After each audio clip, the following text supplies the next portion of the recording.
Great. Thank you, Candace. Welcome, everyone. Thank you for joining today's webinar. Some of you may have joined us. We were here about a quarter ago talking about some of the advancements that we had in the previous kernel release and kind of bringing folks up to speed on overall some of what Hammerspace's strategy is in working with the Linux kernel maintainers, both on the storage server as well as the NFS side in our overall corporate strategy. But really today, what we want to do, in fact, I think it's exciting. We released a new kernel over the weekend. Is that right, Trond? That's correct. Yes, Linus released it on Sunday to be exact, with a So with a lot of changes. excellent. So kind of fun to have one of these scheduled right after one of these are approved by Linus. But we'll go through some of the details of what Hammerspace has been contributing into this space as we go through this webinar. But to set the stage, I want to talk a little bit about why we see these contributions as so important. What are the market drivers that are occurring that are leading for the need for some of the innovation that's occurring today? And really, it's all focused around data. I think we would all agree that Linux has won the operating system war. It's deployed more broadly in more types of compute, sensor, machine environments than any other operating system. And Mhm. so data that is coming off of those environments, um, organizations are hungry for that data, and it's typically quite distributed across the different types of machines. And it's really important to be able, as we further language model training, as we further inference with enterprise AI data sets, having a standard that organizations can use to access, move, process, and leverage those data sets. That kind of the cognitive load on system administrators, data scientists, the folks using the data of having to go find data from many different storage systems, many different server environments, search it, move it, get it to GPUs, and do that all cleanly without error and managing governance is really hard. We need tools to do this for us. So our approach is that doing as much as we can within the Linux kernel to make it accessible to anyone and have a standard for how data is accessed and moved is going to benefit these data-driven initiatives overall. And that this shift is going from kind of the idea of proprietary systems being the owners of the data. So a proprietary high performance storage system or a proprietary NAS system, object store, whatever it is, having kind of all the information about the data and controlling the access to the data. That idea that infrastructure is managing data doesn't work very well in this distributed world. So moving to a standard space where you can have data objectives and have a data-driven architecture instead of being constrained by infrastructure limitations is fundamental to being able to put this data to use.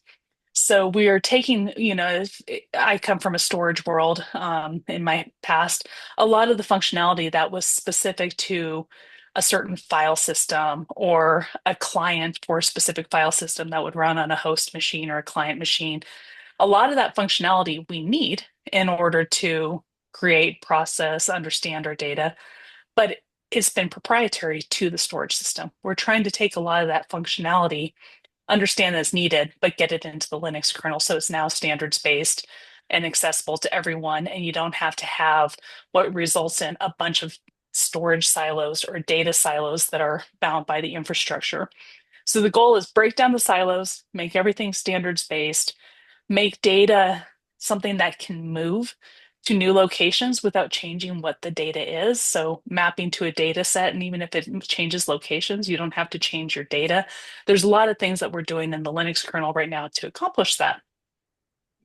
So kind of going into the Hammerspace architecture for just a minute to give you a system approach of how something like this is being used. Hammerspace is a data platform which has a few fundamental components. There's some kind of storage target, storage devices, NVMe, disk drives, whatever it might be. There's intelligence built into the Linux server within the storage server or the NFS client. And then we have a metadata server. And we hook into what's in the NFS client, for example, to populate information in our metadata server to aggregate and make it searchable. But we also take advantage of being able to have that Linux client able to speak directly to the storage, keeping metadata out of band because all that Linux capability is built in that you still need a client who has knowledge of the data and the data paths and what's in the data. But instead of adding proprietary software to each server machine to accomplish that, we're just taking that capability and putting it into the Linux server, which gives us the ability to have a parallel file system that is incredibly fast, takes metadata out of the data path, but can be done on standard hardware and standard Linux machines. So when you look at some of the customers that are referenced in the green box at the bottom, this was critical when Meta was training their Llama models that they're pretty well known for contributions into the OCP community. They have a fairly standards-based approach on their infrastructure, and their strong desire was to be able to train language models at the speed, reliability, uptime that they needed to keep their big GPU investment saturated. But they really wanted to use the networks they had in place, the storage systems they had in place, the GPU nodes they had in place. And by taking all this functionality and having it all running in the Linux machines that they already had, they didn't have to bring in an extra storage system just for their high performance storage environment. They were able to use what they had. They didn't have to bring in something like InfiniBand for a high performance network. They were able to use the Ethernet that they had in place. So it worked really well in the very standards based approach that Meta has.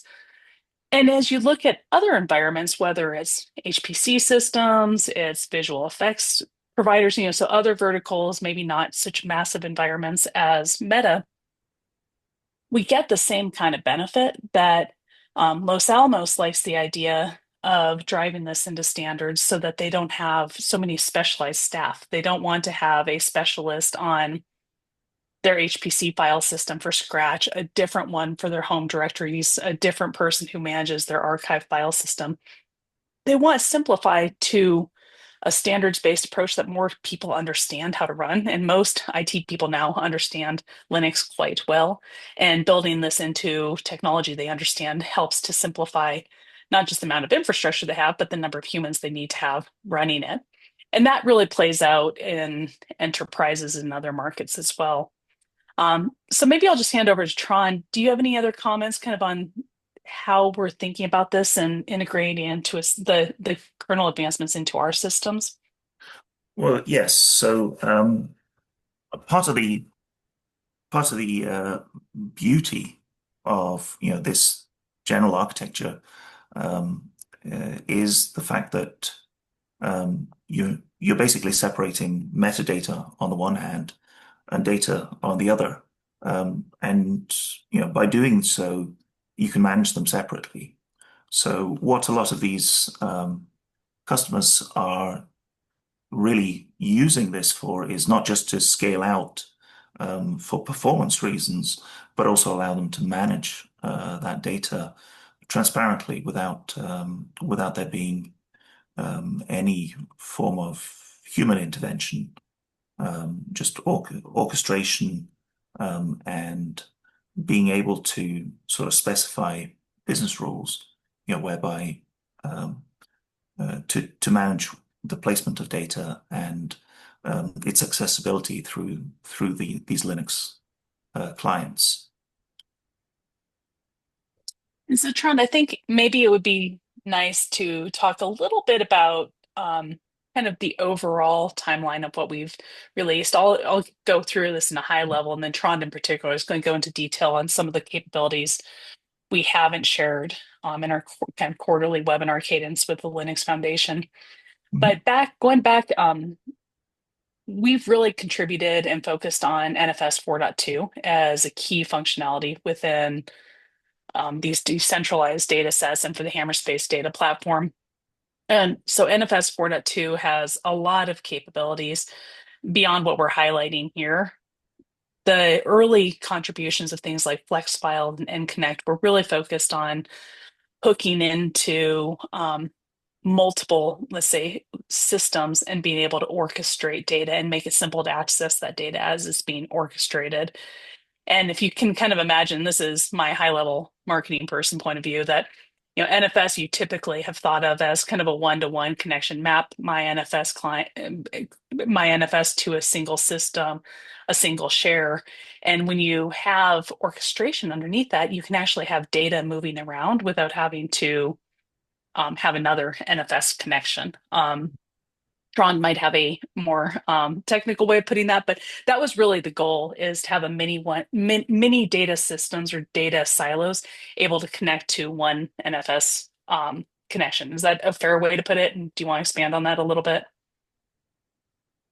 Yes, I think that's a fair general statement.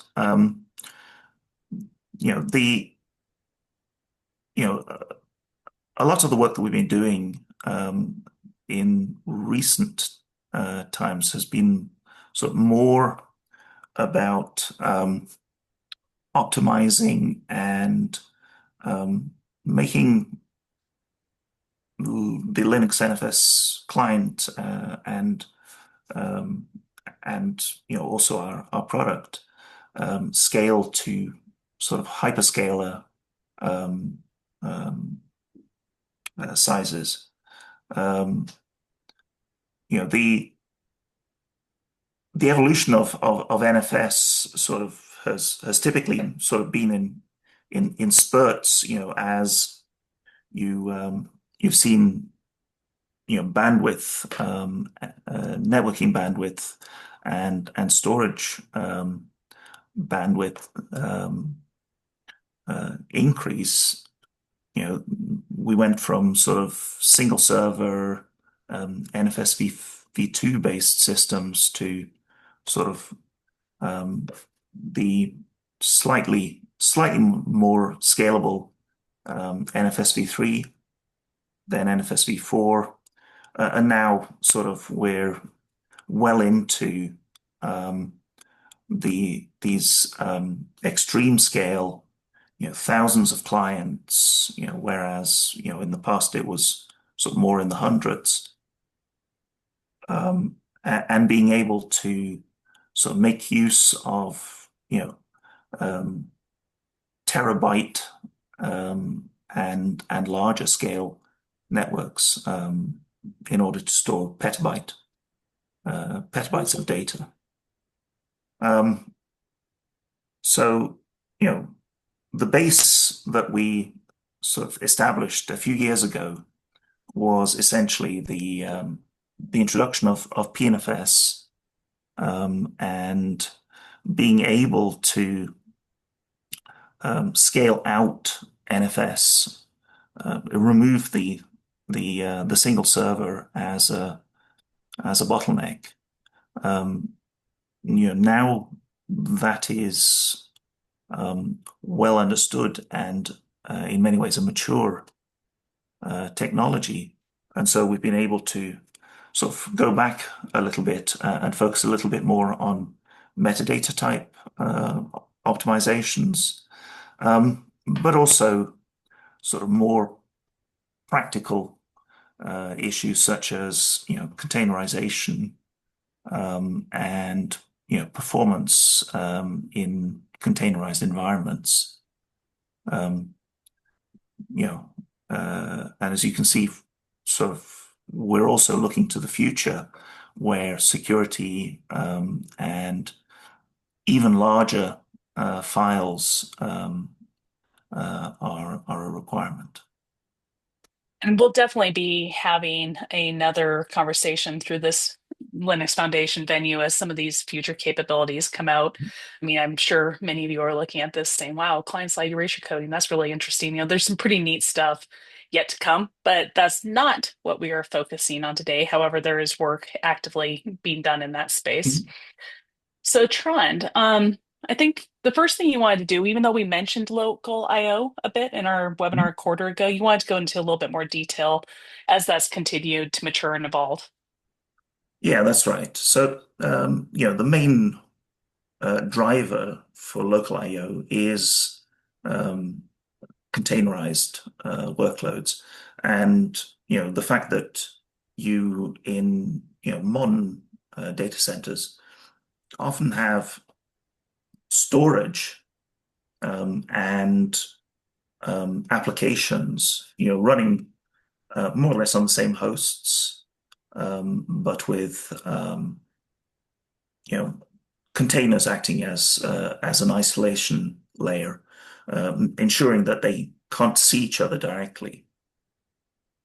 And with NFS sort of being um, the the storage layer that ties together these things, and PNFS sort of ensuring that um, your your your host, if it has storage attached to it, you can add simply a KNFSD instance in a container on that, and be able to access that storage through PNFS.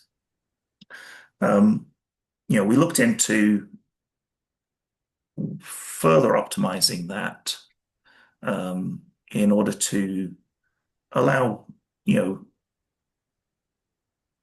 performance that is more commensurate with local storage. After all, if the storage is on the same host, then there is presumably a physical connection, and there shouldn't really be a need to go over the wire. And so we added a protocol that allows these clients to negotiate with a server and determine if it's locally attached. To bypass those network connections, and basically allow us to to get the extra performance, through from being able to write data directly to the storage unit through ordinary read and write operations on the host. And I think one of the things that's really interesting from an implementation perspective is whether it's GPU nodes or CPU nodes. Mhm. This is, of course, local I/O is available in any kind of storage node, but given that a lot of customers right now have either storage slots available in their compute nodes or have storage in their compute nodes that they're not using real strategically, this has opened up interesting use cases in both high performance computing as well as AI environments. That's right. And sort of being able to orchestrate the data in those environments is key to making it relevant, to the applications that are actually running on that host, ensuring that you're able to feed the GPUs, and not sort of have your investment in them, um, you know, basically be wasted through the fact that they're being kept idle, with no data access. Right. So Hammerspace deploys this, we call it tier zero, and Mhm. it's leveraging this capability to use local I/O, run everything as directly with as low latency as possible within the compute nodes. And then our data platform does some cool things as far as making it into shared storage. So you can unify each of these compute nodes. You may have tens of them, you may have hundreds or even thousands of them. And we unify each of those. And so they're not their own silo that happens to be very fast to being a unified storage system under a single file system. So there's definitely some interesting ways that you can take advantage of these innovations, even at very large scale, without having to create more storage silos or more data silos. that are difficult to manage. And that's a key part of the strategy of how Hammerspace hooks into some of this technology. That's right. Um, and the other thing that um, you know that we see once we've implemented a technology like this is that there are further improvements that we can make in terms of efficiency and um, overall um, um, overall uh, um, um, uh, not just performance but also resource allocation and other such areas. So, once we got the basic local I/O um, into the kernel in the 612 kernel, we started looking into, what else we can do to improve the overall efficiency of resources. One of the main things that is of interest, um, once you've integrated the storage in this way, is to get rid of redundancies in caches. Um, you know, for for obvious reasons, if you have a server, on the one hand that is caching data, and you have a client that is caching data, you are going to have a certain amount of redundancy in the amount of memory you're using, and in the amount of in what data you're actually storing in both systems. When you integrate like this and give the client the ability to recognize that it's storing data, locally, um, that gives you the opportunity also to look at, reducing this kind of double caching that otherwise occurs. So one of the things that we've been looking at very closely and been been trying to encourage in the general Linux community has been Jens Axberg's don't cache functionality. It was introduced. It was introduced, I think, in the 515 cycle. Unfortunately, due to a last-minute issue, it ended up getting disabled in the final 615 kernel.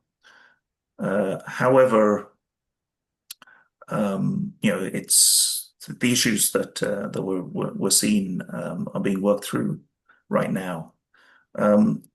And what this will allow us to do is essentially let the client, when it's writing out the data to the storage, basically tell it that I'm already caching this data.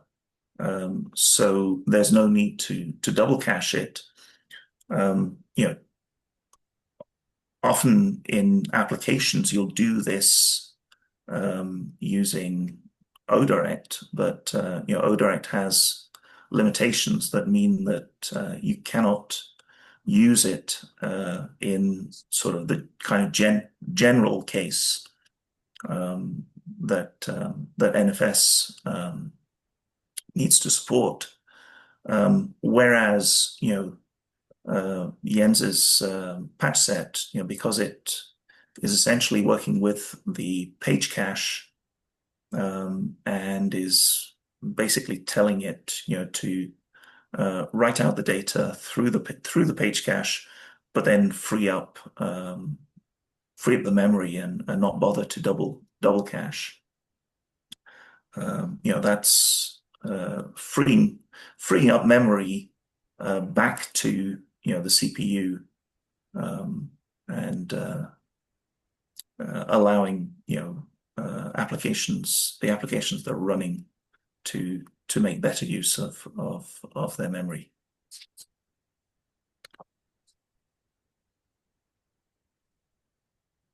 And So so, do you see any other, just being maybe a genie and looking into your crystal, are the next steps we're taking with local IO or that the community is taking, or is that wait to be seen now that we have this functionality and we'll be putting it to work? um, I think there may be other resource optimizations that we might be able to make use of going forward. I'm not aware of any other work going on sort of beyond what I just described right now. Okay. But but yes, the thing about these optimizations is that once you peel off one layer of the onion, you typically find another layer to peel, another bottleneck, and I'm sure we'll find more optimizations once we've dealt with this issue with memory consumption. Makes sense. And I will highlight one thing that is probably readily obvious, but we do get asked about a fair bit. In these environments where we're using local IO, it's not specific to the processor. That could be a GPU, a CPU, a DPU, any of those types of processors, and get these same kinds of advantages. Correct. Yeah. All right, you want to talk about containerized PNFS? Yeah. So as I mentioned earlier, one of the big changes that we're seeing, is the way that data centers are more and more sort of moving from virtualized environments, VMs, and into the more efficient containerized environments.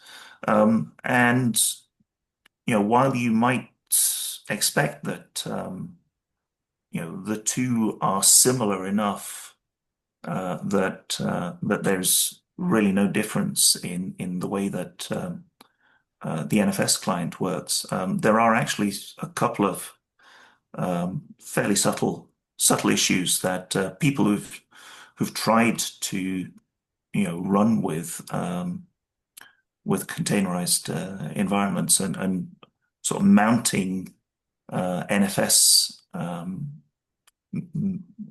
file systems within those containers have typically hit.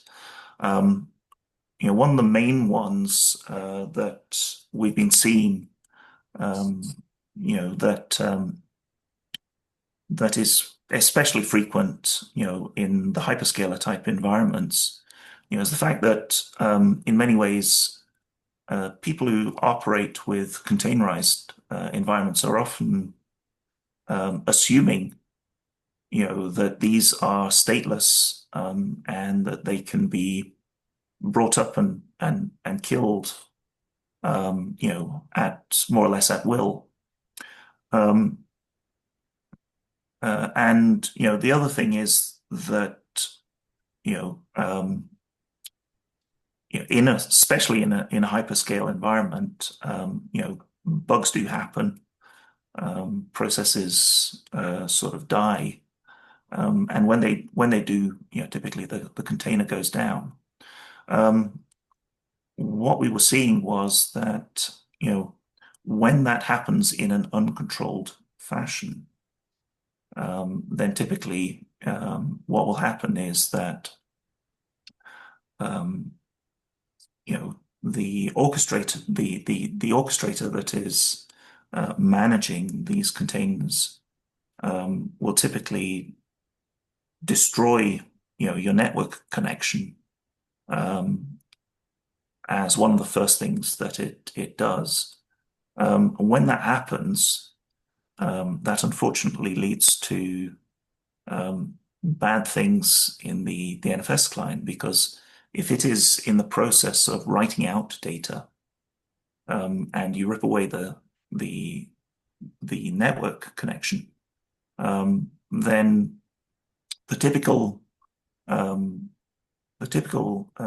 hard uh, mount that most people will want to use for robustness reasons will basically tell the kernel that it just has to keep retrying these writes, you know, and since containers are, as I said, ephemeral, that network is never going to come back. And so you see a steady leaking of resources. So in the 615 um, uh, kernel, we've actually added a few new features specifically to address this kind of issue. Um, there are no changes to the way that the NFS client behaves by default when you're running in a non-containerized environment.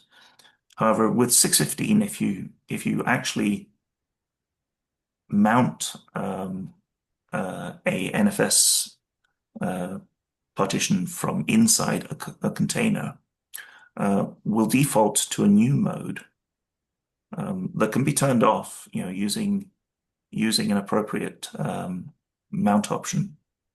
But what it will do is, in order to avoid these kind of leaks that happen when the network disappears, it'll monitor for a specific set of networking errors, which should only be occurring, when the network goes completely down. And once it sees that happening, it'll basically kill the NFS writebacks and ensure that while your data will not get written out, obviously, um, it'll still ensure that you don't leak the resources. And this has been tested out recently, within certain hyperscaler environments, and seems to be working relatively well. Uh, And Tron, we had a typed in question specific to LXC containers as far as how can they take advantage of these advancements? Would it require having the 615 kernel on the host or something above that? yes, that's the main requirement. There's no specific dependency on any particular orchestrator. So if you're using LXC or you're using something else like Kubernetes, it doesn't really, or Docker, it doesn't really matter. Or the client just detects the fact that it is a container. It doesn't care about the orchestrator. Okay. And I don't know if you have Q&A open, but there was another question which I'll read if you're looking at it too. It's about, is it possible to tighten the container to a specific UID, GID that's independent from the credentials used inside the container? Um, we haven't really looked at that yet. There are some dragons there. I'm definitely willing to discuss that, with people. If there are people who have specific requirements, feel free to shoot me an email on either personally or preferably actually on the Linux NFS mailing list so that we can discuss this as a community. But yes, I'm certainly willing to look into supporting that kind of thing. Okay, excellent. Looks like that's it for questions right now. Mhm. If either of you who asked questions would like any clarifications, you can, type them in here on the Q&A or as Tron suggested, reach out on the mailing list. But if you have one going deeper, you're welcome to type it in here as well while we have him on live. As we continue on though, Tron, should we go on to the next topic? Yes, let's move on. Right. So so this slide actually is titled "Coming Soon" because it isn't quite Oops. in the 6.15 kernel yet. Um, so one of the functions that was added in not too long ago to the generic um, NFS client and server was the ability to use TLS to protect the connection across the wire and ensure, that people can neither tamper with your data, as it's being written from from the application, and also not read it as it's being transferred on the wire. Um, this this functionality, has been missing from PNFS. And so, one of the things that we'd like to do is add it so that we can get the same advantages, in scale out environments that you can, with the current, monolithic server functionality. So, the what we're doing there is we'll be first adding support for um, the existing TLS mount options. When mounting against um, a PNFS enabled a server, um, you know, there's been a little bit of discussion about whether or not we should do automatic negotiation.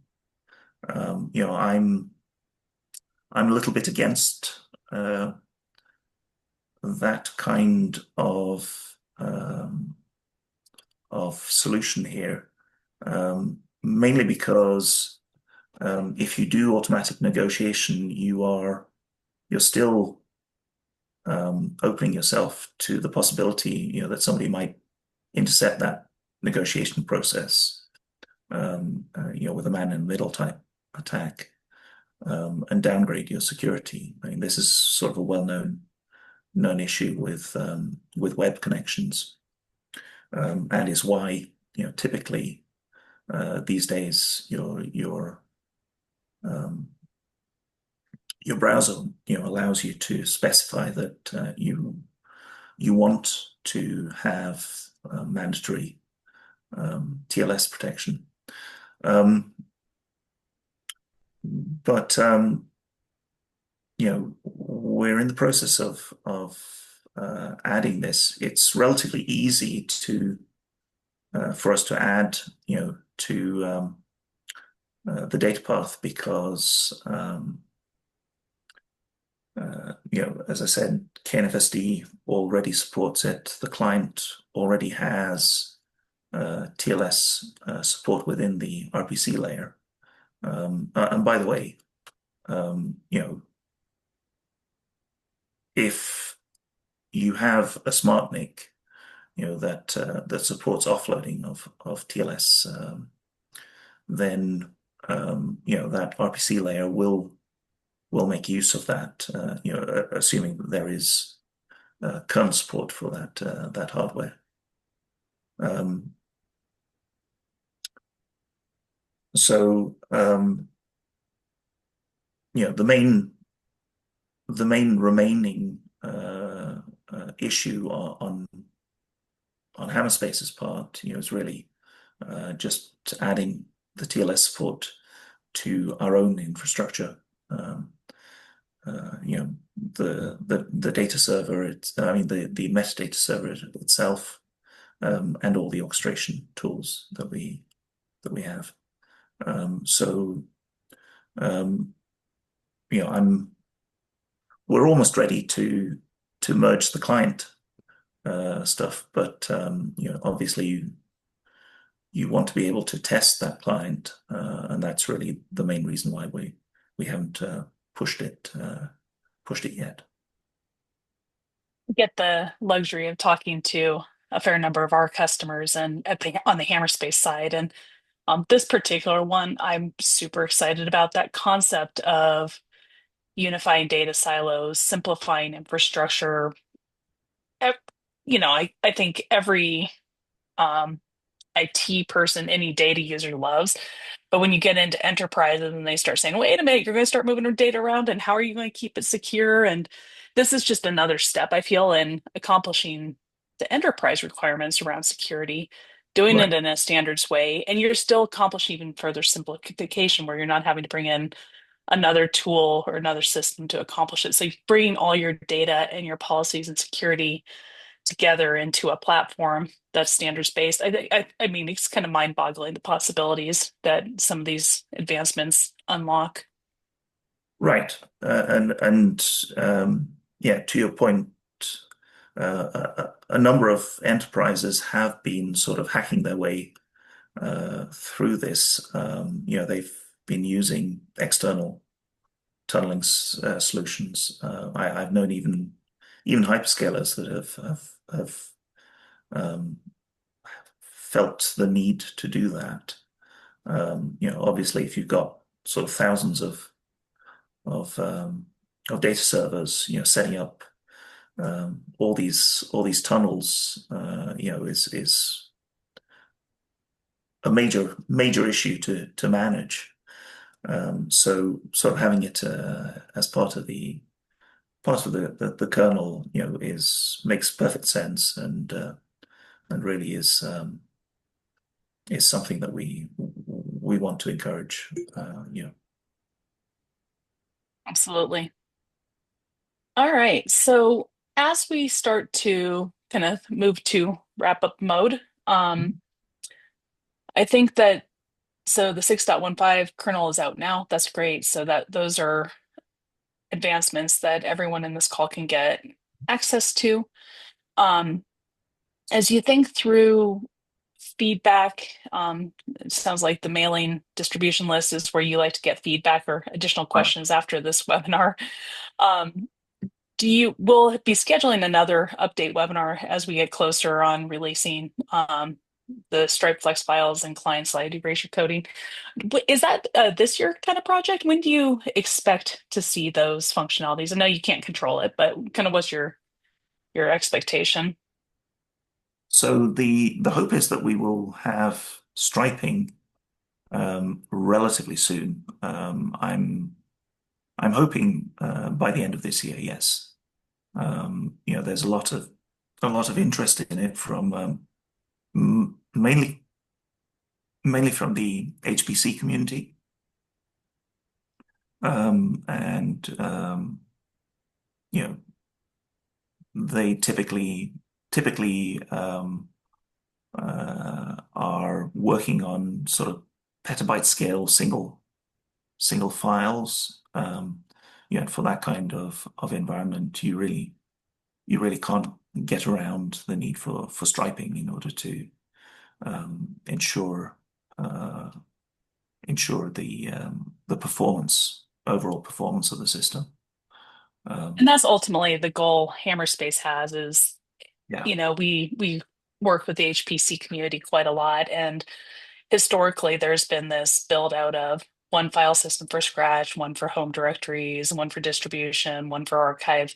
And there's been a reason for that. They were all very specialized, and we're kind of knocking down these one by one as far as what are the specific things that need to be in the file systems and in the clients to be able to unify file systems too. So it's not just the data, but not having to have so many specialized file systems. So, Tron talking about these big files that you see in like oil and gas and some of those areas that um, they too can be included in this standardization as we continue to add some of these functionalities. Well, typically the HPC community tends to be, um, you know, just a few years ahead of the rest of the industry. So keeping an eye on them and keeping them happy is generally, a good thing, as um, it prepares for, the kind of workflows that we'll be seeing in just a few years. Absolutely. And there's a convergence of AI as well with what HPC is doing. It's looking more and more similar, it seems like, every day. That's right. Yeah. So, I think if any of you are actually looking at your screen versus just listening right now, this slide looks somewhat familiar to you that IT environments have gotten incredibly complex with, data and systems across data centers and clouds, different types of performance capabilities. And overall, the goal for Hammerspace is to simplify this, that you can still have distributed data and infrastructure. You can still meet your performance and security requirements, but have a single interface layer in a data platform that sits above all this, but ties into the operating system running on each of these environments so that while it's kind of a best of both worlds. Have your data and infrastructure where you want it. It's all standards based. And then you have one presentation and interaction layer. So Hammerspace is really focused on this type of environment can't sustainably be this complex to administer. It needs a single pane of glass, a single file system to interact with so that as your data sets grow, your AI projects grow, maybe you're doing some HPC, and yet your budgets are probably flat. You don't have a lot of humans added to manage it all. It's simplifying the human element and the number of things you have to interact with. And again, it just comes back to the only way to do this is by driving it through standards. Otherwise, you're dependent on infrastructure and data silos having different rules and functionality, and then you have to figure out how to move data between them. And that's the way things have been built in the past, and we're really committed and dedicated to addressing that by these advancements in the Linux kernel and then doing the Hammerspace work to take advantage of them, which, Tron gets to do both. He has to take advantage of what goes into the kernel in our various components of our data platform. But ultimately, that's a great way, a one commercial deployment that is taking advantage of the advancements that are occurring. And we're starting to see many more, not just from storage vendors, but other areas as well.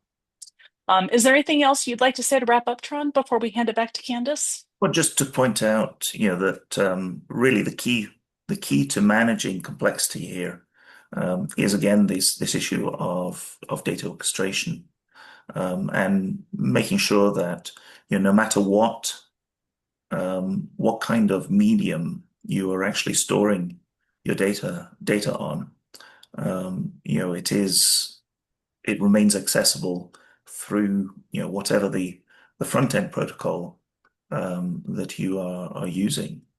Whether it be S3, whether it be NFS or SMB, you should be able to access that data, no matter where you are, and be able to access it at the performance levels that you expect.